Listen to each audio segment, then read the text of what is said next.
Veamos la actitud de Abraham. Abraham se entera de que Hashem va a destruir simplemente no a todo el mundo, sino a dos ciudades, a Sodoma y a Gomorra, por la misma razón de lo que había ocurrido en los días de Noah, por la maldad que había en ambas ciudades.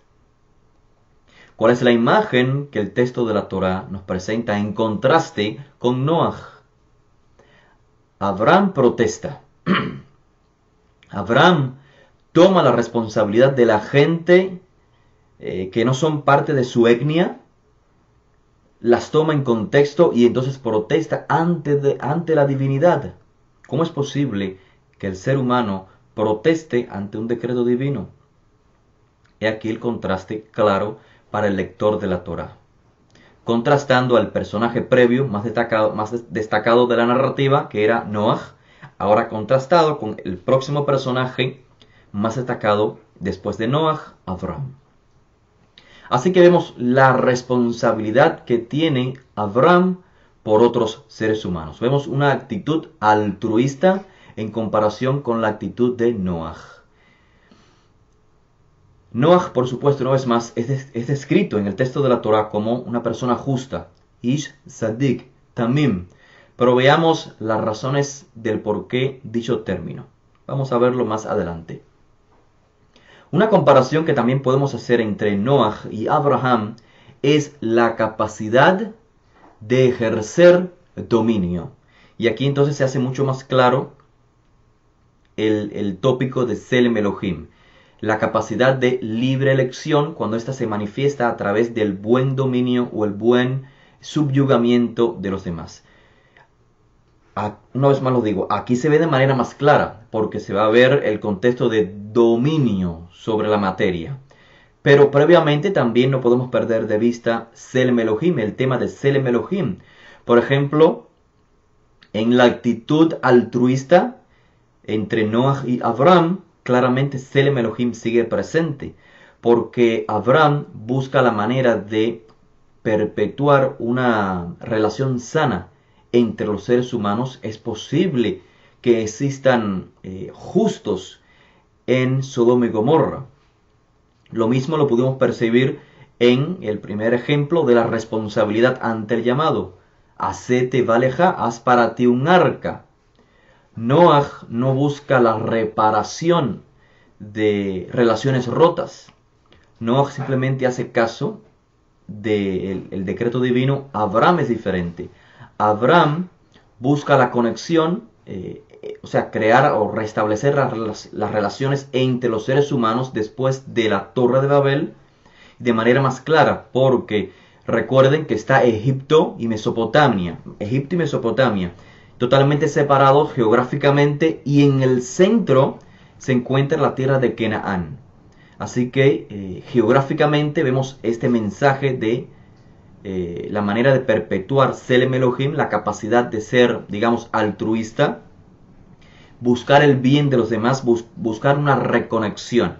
Y estando entonces Abraham o el pueblo de Abraham exactamente geográficamente en el medio de Mesopotamia y Egipto, las civilizaciones más, digamos, más grandes o más desarrolladas de la época, vemos claramente el mensaje Selem Elohim, la capacidad del buen dominio, el buen subyugamiento, la protección del medio ambiente, cómo se procura mantener las buenas relaciones entre los seres humanos. O sea, es una imagen, es un mensaje que está perenne, está constantemente doquiera que miremos en el libro de Bereshit.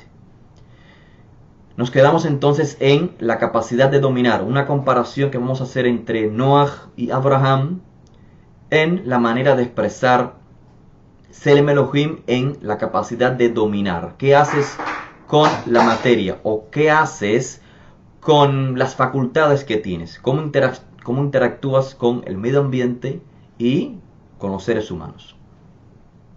El mensaje es muy claro.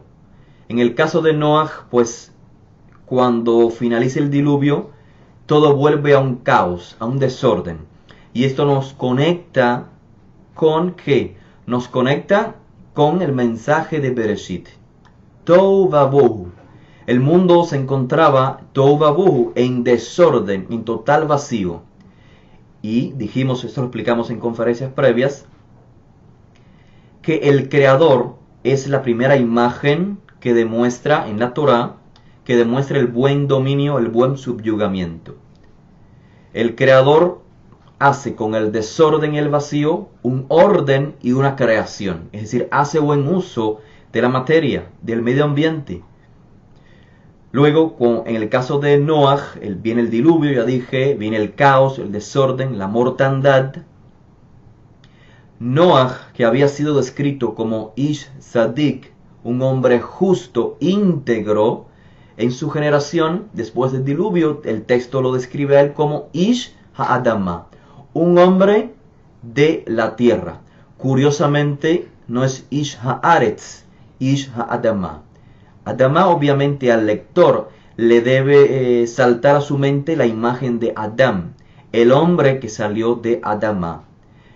Y la actitud de Noah, cuando es descrito como Ish Adama, el mensaje es que repite el error de Adán, el mal dominio o el uso del dominio de manera negativa o egoístamente. Porque en este contexto que Noah es llamado Ish Adama, se presenta usando la naturaleza para beneficio propio, egoístamente. Siembra uvas y lo usa para embriagarse. ¿Qué significa embriagarse? Huir de la realidad. Noah no ejerce un buen dominio.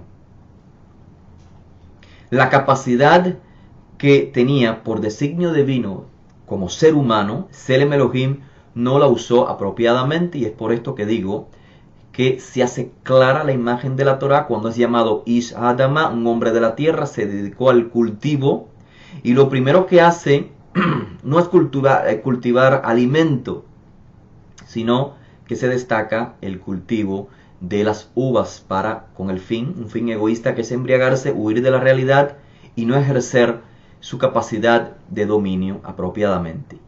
Por esta razón y otras más que continuaremos viendo, es que Noah es descartado como un posible benefactor para la humanidad, y en su lugar se elige a Abraham.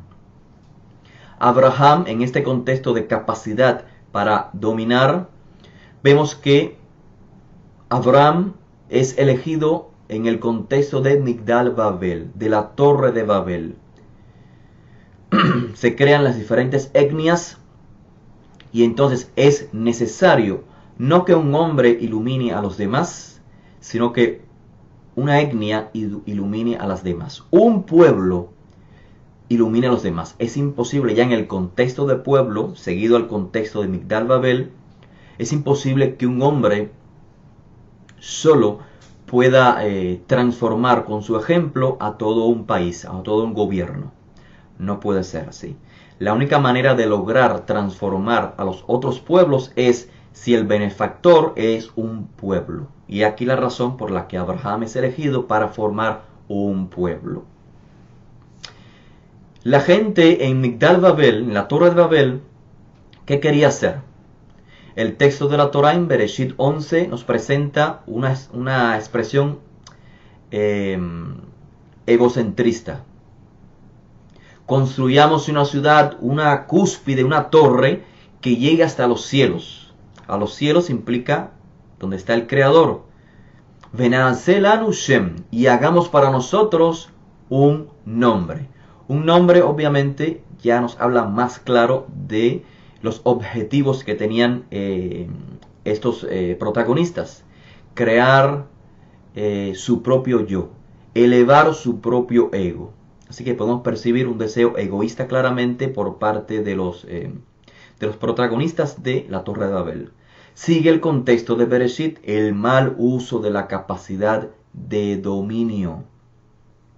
El ser humano por naturaleza quiere retar al Creador. No se acostumbra, no le gusta estar limitado. Quiere crear una torre tan alta que llegue al Creador. Lo mismo de Bereshit. Quiere saber lo que únicamente le pertenece saber al Creador. quiere ser como el Creador. Es imposible. Tenemos cualidades que nos hacen semejantes a Él, pero no somos igual a Él. En este contexto, entonces, Abraham es elegido por su capacidad altruista, porque será de bendición a los demás. ¿Cómo se manifiesta la bendición a los demás? Y aquí viene el texto o la sección de la conferencia donde vamos a enfatizar en el texto de la Torá, donde se hace realmente más clara la imagen del por qué Abraham es elegido para formar la nación modelo en lugar de Noaj. Abraham tiene la capacidad, como es una persona altruista, de transmitir a los demás, de dar a los demás. Y es la manera más clara de imitar las cualidades del Creador. Ya lo dijimos anteriormente, el Creador se manifiesta en la creación como el ser que todo lo puede, que todo lo conoce, que todo lo tiene, pero aún así da. ¿Por qué entonces Abraham es elegido en lugar de Noaj? Abraham, esencialmente, ese es el mensaje.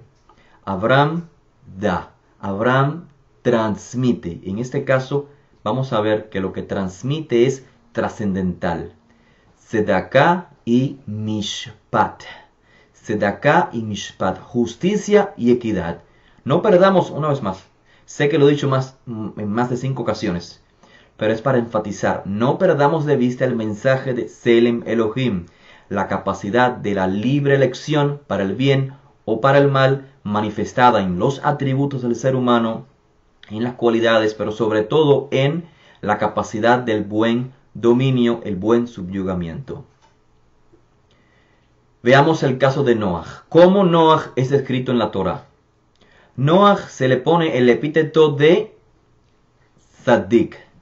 O sea, se describe su característica, su cualidad, sobresale por la Tzedaká, por justicia, esto es por rectitud, porque hace lo que es justo. Noach ish Tzaddik, tamim haya bedorotav.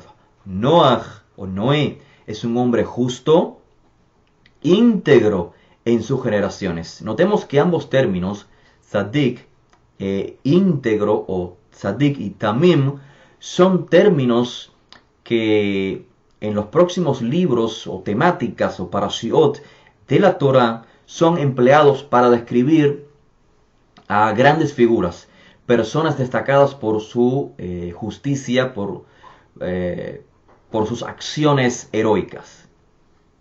No perdamos de vista esto ahora. Noaj, el epíteto de Noaj es Tzedaká. Tzaddik es una persona que hace lo justo. ¿Cuál es el epíteto de Abraham?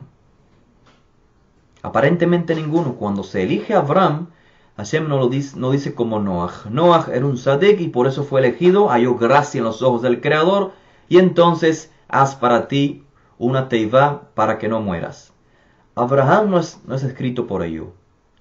No es elegido, no es elegido por ello. No es elegido porque era un gran tzaddik. Abraham es elegido porque él puede trascender, porque él puede trasladarse de un lugar a otro emulando al Creador, imitando la actitud altruista del Creador.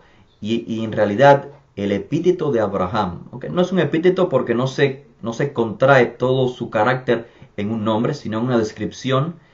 Abraham, la cualidad de Abraham no se describe al inicio de su elección, sino más adelante, donde el texto de la Torá en Bereshit 18 nos informará que Abraham puede transmitir Derech Hashem, el camino de Hashem, que dijimos en la conferencia previa, que Derech Hashem significa la forma de ser de Hashem. Abraham capta ese mensaje y puede transmitirlo a los demás.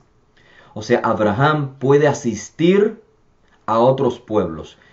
Y es precisamente por ello, creo yo, que Abraham no se le describe con un epíteto, porque el objetivo de Abraham como persona altruista no es él mismo.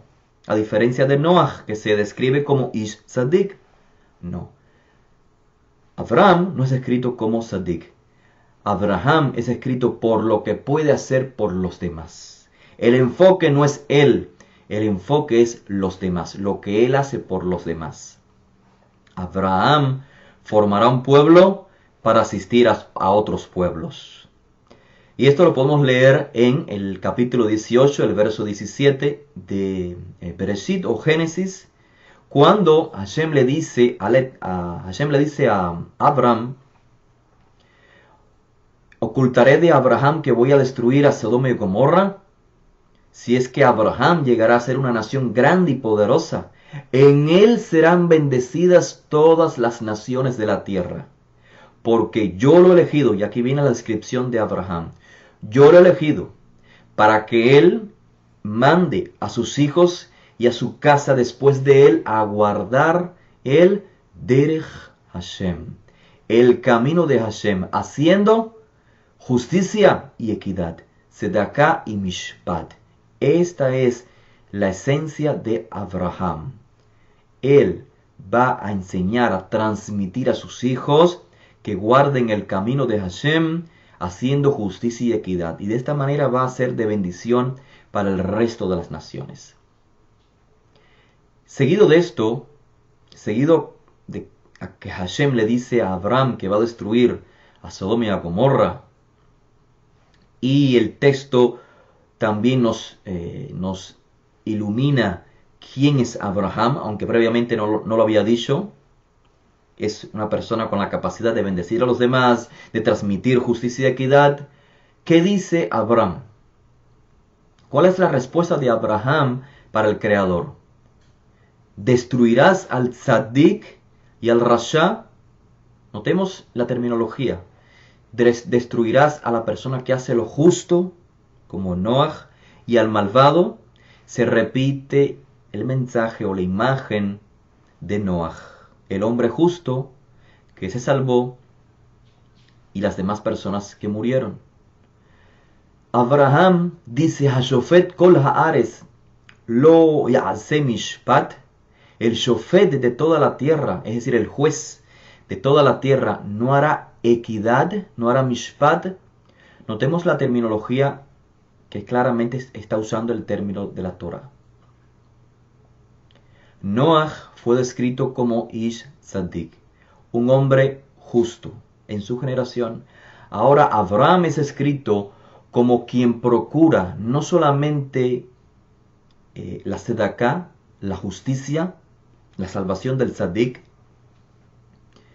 sino alguien que procura Mishpat. Tradúzcase como equidad. ¿Qué es Sedaká? Una vez más, ¿qué es Sedaká? Sedaká es lo justo, el derecho, lo que se ha de hacer. Por lo tanto, la persona que practica estas cualidades, la justicia, se llama Tzadik. ¿Qué es Mishpat? Mishpat es el balance, la equidad.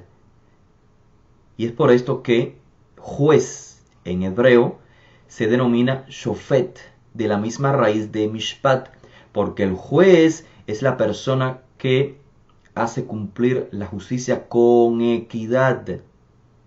O sea, en términos simples, Mishpat o equidad es tomar en cuenta todas las partes. Una vez más vemos la capacidad altruista de Abraham, poniendo de manifiesto el Tselem Elohim, su cualidad de libre elección, pero en un contexto apropiado, un contexto positivo, con la cualidad de Mishpat, de buscar la equidad, porque Sedaká solamente no cumple un objetivo positivo, es necesario la equidad, o sea, la justicia equitativa. Y de esta manera quizás el uso de los dos términos en la Torah, Sedaká y Mishpat, puede significar un solo término, que lo conocemos en español, que es justicia equitativa. Y lo interesante es que Derech Hashem es definido en la Torah como Sedaká y Mishpat. Queremos imitar a Hashem. ¿Cuáles son los atributos de Hashem? Todos se manifiestan en Tzedakah y Mishpat. Lo que Abraham transmitirá a sus descendientes, a su casa, al pueblo hebreo, a la nación de Israel, hoy lo que se conoce como el pueblo judío, que recibió la Torah con el mismo objetivo.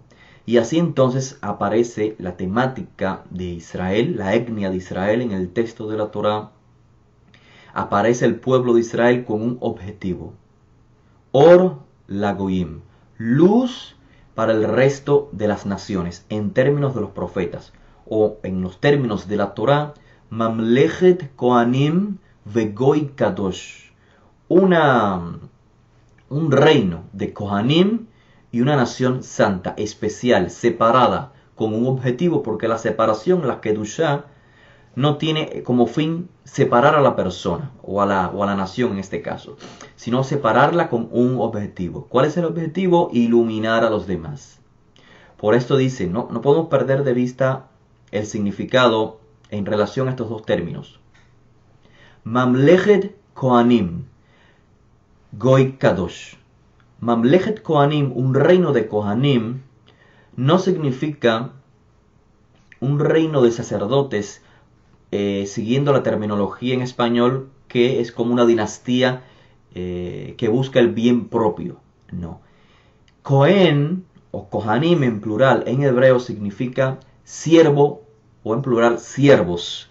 Obviamente no es el mismo término Ebed o Abadim, que también significa siervos, sino que Cohen o Kohanim, lo veremos en próximas conferencias, esencialmente significa eso, personas que asisten a los demás, pero no en el término de un siervo que no tiene potencial en sí mismo, y es por eso que tiene que servir a los demás y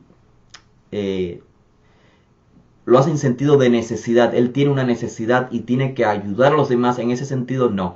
El Cohen lo hace en sentido altruista. Él tiene potencial, él asiste a los demás con ese potencial. Y es por eso que se complementa el término Cohen. Mamlechet Kohanim Goy Kadosh. En español, un español más, con un sentido más claro en el contexto de la Torah, en el contexto del idioma hebreo. Mamlechet Kohanim puede significar un reino de altruistas. Goy Kadosh, una nación que esté apartada para ese servicio. Eso es lo que quiere decir en términos apropiados o términos más significativos.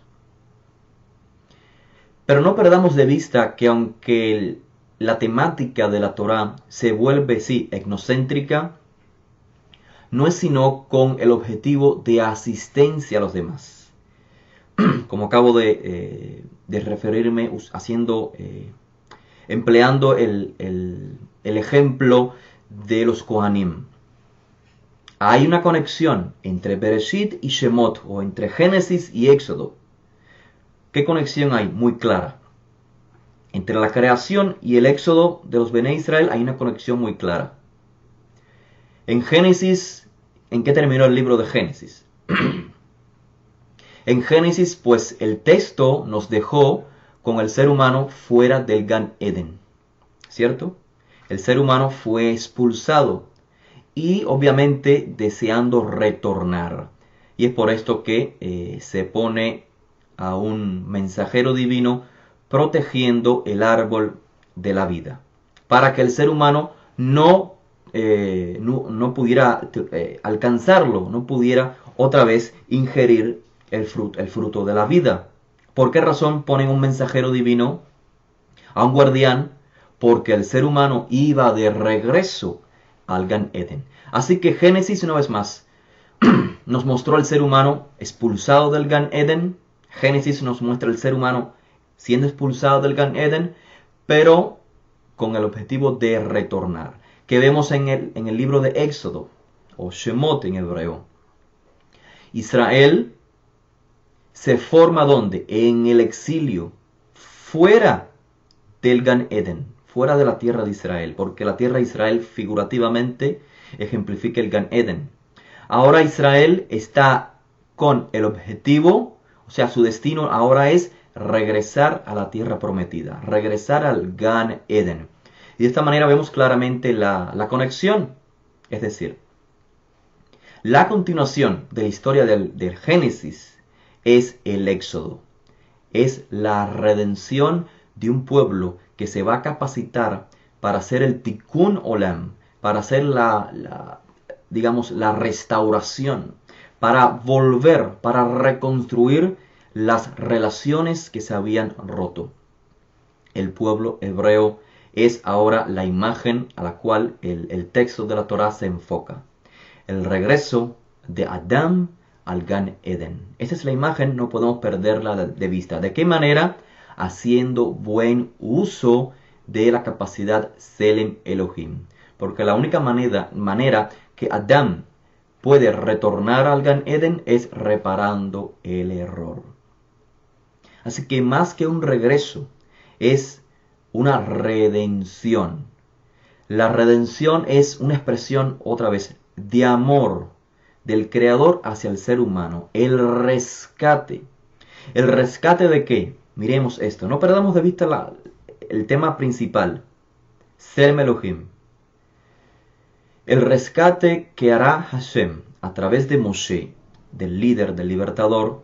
El rescate de la opresión, de la esclavitud, del vituperio, de la injusticia, del menosprecio. ¿Qué es todo esto?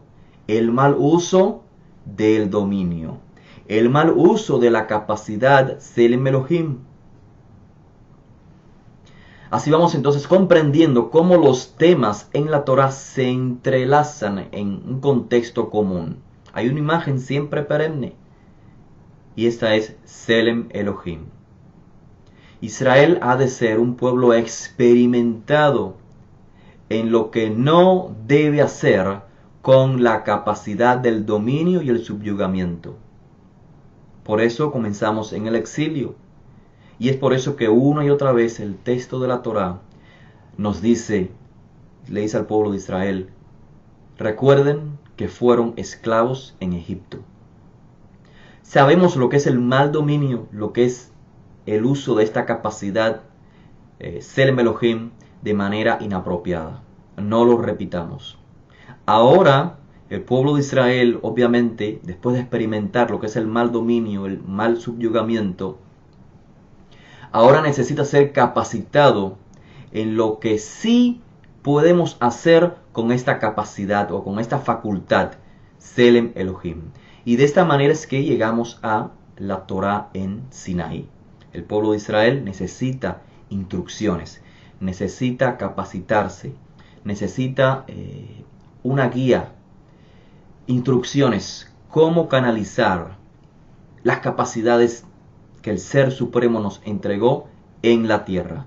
Y la manera de lograrlo no solamente con instrucciones, con una Torá, sino una tierra en donde poder practicarlo. Y es por eso que se nos entrega la tierra de Israel. De manera que la Torá, las instrucciones, la tierra de Israel son medios para ejercer Selem Elohim. No son recompensas, son medios. Por ello es que cada vez que la nación de Israel no se conduce de la manera más apropiada, Hashem permite que los enemigos se alcen y nos expulsen. Y eso es lo que se conoce como los destierros, los exilios. Si comparamos, ya adentrándonos en la Torá, si comparamos el código de conducta en la Torá con los códigos de conducta en otros pueblos, veremos que es totalmente diferente. En la Torá hallamos obviamente la preocupación por el menosválido, por el huérfano, por la viuda. O sea, el enfoque no está en el líder nacional. De hecho, cuando se nos permite tener un líder, este líder está sujeto a una serie de reglamentos. En el caso de los reyes, de los jueces, hay una serie de reglamentos para los jueces y para los reyes. Y esto es totalmente diferente en códigos de conducta de otras civilizaciones antiguas. Los reglamentos, obviamente, los códigos están para otorgar favoritismos a los líderes. No se toma para nada en cuenta los minusválidos. La Torá es totalmente diferente. En la Torá encontramos leyes que proveen protección para los ciudadanos, para los más necesitados. Leyes que procuran restablecer y mantener relaciones sanas entre seres humanos, el creador, los animales y el medio ambiente. Ya lo mencionamos en algunos ejemplos. Desde las primeras conferencias hemos estado mencionando algunos mandamientos en relación al cuidado del medio ambiente, como la Shemitah, como el no cortar árboles por gusto, simplemente por satisfacción propia. Por ende, la cacería queda prohibida como deporte para la Torá. La protección de los animales, no causarles daño, inclusive cuando se van a sacrificar, el menor daño posible se procura en la Torá. Asistirlos, no ponerles cargas pesadas innecesariamente, no ponerles bozal cuando están trabajando, etcétera, etcétera. Así que toda esta sanidad de las relaciones que habían sido rotas en Génesis se están sanando en Shemot, en la entrega de la Torá. Aún el mandamiento que pensemos que es el menos orientado con el ser humano, por ejemplo con el Shabbat, hay quienes piensan que el Shabbat simplemente es un día de culto para el Ser Supremo, y no es así. El Shabbat fue entregado para el hombre, no el hombre para el Shabbat. El ser humano necesita comprender que no podemos estar concentrados en lo pasajero toda nuestra vida. Si el ser humano tuviese la capacidad de trabajar sin cesar, si sus fuerzas le dieran para ello, seguro que no cesaría. El ser humano usualmente cesa o para porque está cansado, porque no puede más. No porque el Creador le dijo cesa. Y aquí entonces la implicación universal del Shabbat. El Shabbat no es solamente para Israel, es para el mundo entero. Fue decretado desde la creación del mundo.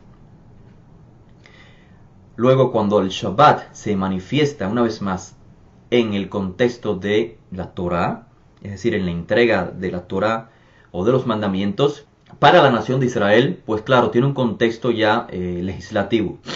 ¿En qué sentido? En que Israel, una vez más, Israel es la nación modelo. Por lo tanto, ¿de qué manera Israel puede iluminar a otros pueblos con el mensaje del Shabbat cuando Israel tiene reglamentos muy personales, muy únicos para el pueblo de Israel en referencia al Shabbat?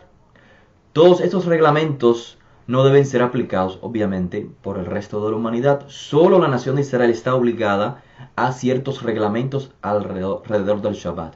Pero el Shabbat debe ser implantado en toda la humanidad. Así que este salto de Bereshit a Éxodo toma lugar precisamente en este contexto, en un contexto donde sigue teniendo primicia o importancia la capacidad de dominio. Los hijos de Israel se encuentran en Egipto. ¿Qué estaba sucediendo en Egipto? Había un rey que no usaba su capacidad de dominio positivamente. ¿Recuerdan que dice el texto de la Torá? Un rey nuevo se levantó en Egipto que no conocía a Yosef. ¿Quién era Yosef? Yosef siempre es descrito en Bereshit como el hebreo, no el israelita, porque obviamente no existía todavía la nación de Israel. El hebreo hace la conexión con el primer hebreo, Abraham. El rey que usaba el dominio negativamente no conocía a Yosef. El hebreo que, como siendo descendiente de Abraham, enseñó a cómo usar positivamente el dominio a los egipcios. El mensaje o el carácter o la imagen de Yosef en Egipto no es nada más que el mismo mensaje de Bereshit que se sigue repitiendo. Cómo usar el buen dominio, cómo usar las capacidades que el Creador nos entregó a los seres humanos de manera positiva. Esto es lo que hizo Yosef en Egipto. Se levanta un rey que no conoció a Yosef, es decir, no sabía que el que había hecho tan bien por Egipto era un hebreo. Y entonces comienza a ejercer un dominio negativo hacia los hebreos. He aquí entonces la transición de Bereshit a Éxodos. Y lo más remarcable es lo que sucedía en Egipto. En Éxodos, el capítulo 15, el verso 26, se nos hablan de enfermedades muy particulares que tomaban lugar en Egipto. Enfermedades que llamamos espirituales, enfermedades del interior, de la mente. Pero esta temática la veremos a continuación.